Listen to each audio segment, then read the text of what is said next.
La première erreur que je vais citer est le fait d'oublier son pied faible. Beaucoup de joueurs avancent dans leur carrière et se rendent compte qu'ils ont un pied faible quasiment inexistant. Ils sont alors contraints de jouer qu'avec un seul pied. Je conseille donc de travailler sur les deux pieds lorsqu'on travaille techniquement en prenant ce réflexe dès le plus jeune âge. Sur le terrain, nous sommes amenés à être tantôt sur le pied droit et tantôt sur le pied gauche. Le fait d'avoir qu'un seul pied est donc un réel handicap. Il est donc important de faire ces exercices techniques des deux pieds pour que cela devienne ancré et naturel.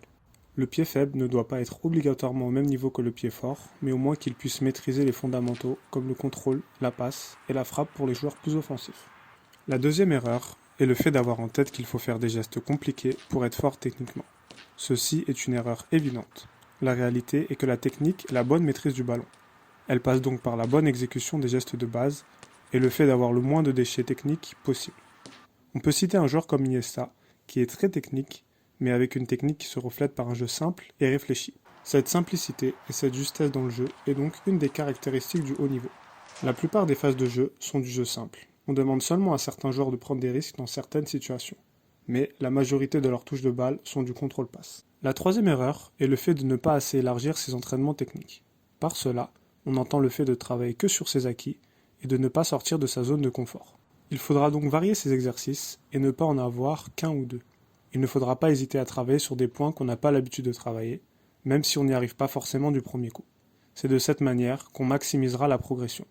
Par cela, on entend aussi le fait de travailler sa finition, ses centres, ses passes, etc. La technique englobera tous ces aspects. Un joueur fort techniquement est certes capable d'éliminer un joueur, de parfaire un contrôle-passe, mais aussi de pouvoir centrer et tirer correctement. Le dernier geste est aussi important que la première touche, et les deux doivent être pris en compte et travaillés. Enfin, la dernière erreur qui t'empêche d'être technique est la précipitation.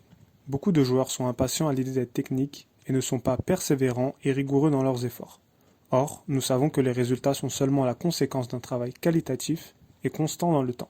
La technique est donc accessible à tout le monde et s'obtient avec de la répétition sur des années de travail. On ne naît pas technique, mais on le devient avec de la rigueur, de la constance et du travail. C'est un aspect qui peut être travaillé tous les jours, car il est peu éprouvant pour le corps. Je recommande cependant de le travailler avec une certaine intensité. Une fois qu'on maîtrise un exercice, on essaiera de le réaliser le plus rapidement possible. Voilà donc les 4 principales erreurs techniques à éviter selon moi.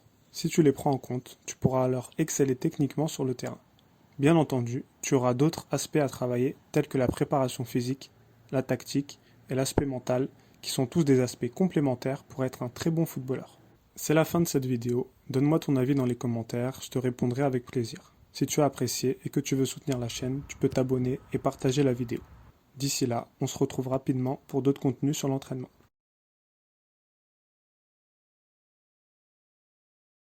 Donc voilà, je recommande ce livre pour les footballeurs.